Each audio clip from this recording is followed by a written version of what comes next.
Selamat datang di channel ini, rekan-rekan. Video ini kita membahas aturan terbaru dari Menteri Pendayagunaan Aparatur Negara dan Reformasi Birokrasi terkait dengan pelaksanaan seleksi dan pengangkatan honorer menjadi P3K pada tahun 2024 ini. Informasi selengkapnya ditonton secara lengkap video ini.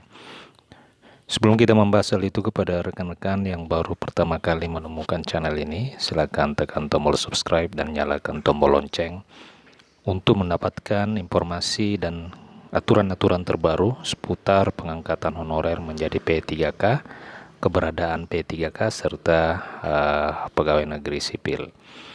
Rekan-rekan sekalian, Menteri Pendayagunaan Aparatur Negara dan Reformasi Birokrasi baru-baru ini kembali menerbitkan regulasi yang telah ditunggu-tunggu oleh jutaan tenaga honorer, yakni regulasi terkait dengan seleksi dan pengangkatan honorer menjadi P3K pada tahun 2024. Meskipun saat ini peraturan pemerintah tentang manajemen SN sebagai aturan Juknis dari Undang-Undang SN nomor 20 tahun 2023 tentang SN itu belum terbit, namun Menpan RB sudah menerbitkan regulasi terkini terkait dengan seleksi P3K 2024.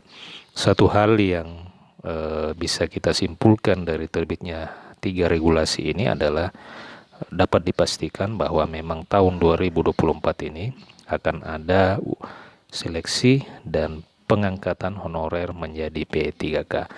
Sebelumnya sempat diragukan bahwa pengangkatan honorer menjadi P3K itu kembali akan ditunda ke tahun 2025, namun dengan terbitnya 3 regulasi ini maka bisa memberikan kepastian kepada kita sekalian bahwa memang pemerintah akan melakukan pengangkatan honorer menjadi P3K.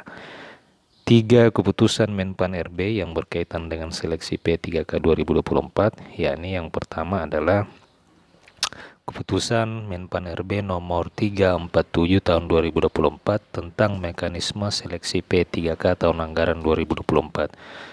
Kep Menpan RB nomor 347 ini mengatur terkait dengan seleksi P3K, termasuk di dalamnya adalah honorer, keberadaan honorer teknis. Kemudian yang kedua adalah keputusan Menpan RB nomor 348 tahun 2024 tentang mekanisme seleksi P3K untuk jabatan fungsional guru di instansi daerah. Kemudian yang ketiga, regulasi yang ketiga adalah keputusan Menpan RB nomor 349 tentang mekanisme seleksi P3K untuk jabatan fungsional kesehatan tahun anggaran 2024. Nah, khusus untuk pengadaan seleksi P3K 2024, jabatan fungsional dan jabatan pelaksana itu mengacu kepada Kep Menpan RB 347 tahun 2024. Jabatan fungsional dan jabatan pelaksana ini itu terkait dengan honorer teknis, ya.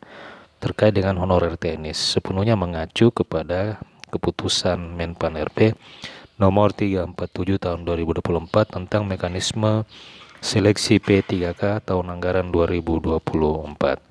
Formasi P3K 2024 untuk jabatan fungsional dan pelaksana itu diperuntukkan bagi pelamar ex tenaga honorer kategori 2 dan tenaga non SN atau tenaga honorer. Jadi 2 jabatan ini diperuntukkan kepada tenaga honorer kategori 2 dan non ASN honorer, non ASN atau tenaga honorer dengan masa kerja tertentu. Jika ada yang mempertanyakan, untuk jabatan saya sebagai pemadam kebakaran, honorer tendik, petugas kebersihan, kemudian administrasi kantor, operator komputer, itu masuk dalam kategori apa?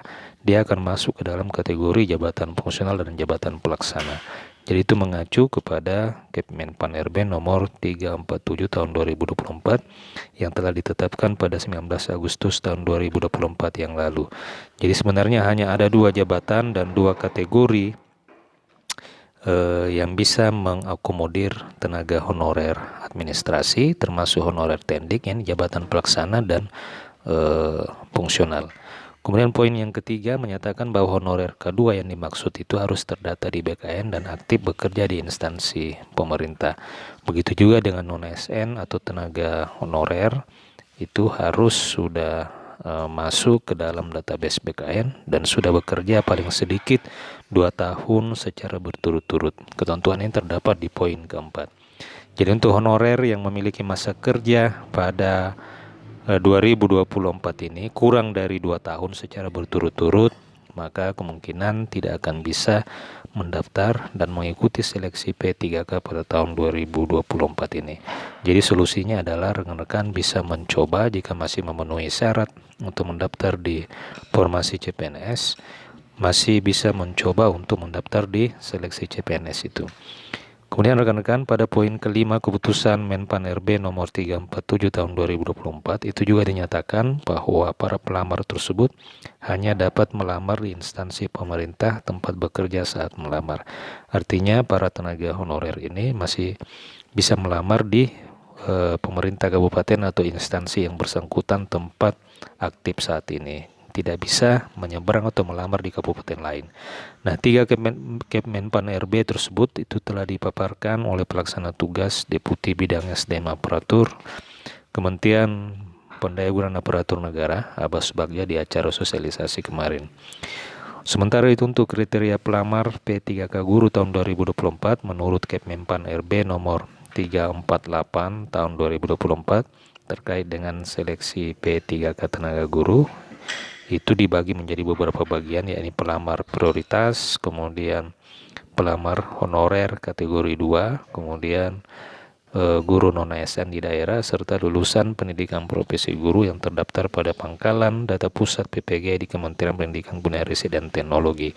Lulusan PPG ini adalah pelamar non-honorer atau bisa dibilang pelamar umum, asalkan dia terdaftar sebagai lulusan PPG. Artinya masih bisa mendaftar pada seleksi P3K pada tahun 2024 ini. Sementara untuk pelamar prioritas, yakni pelamar prioritas 1, yakni peserta yang sudah lulus passing grade pada seleksi P3K pada tahun 2021.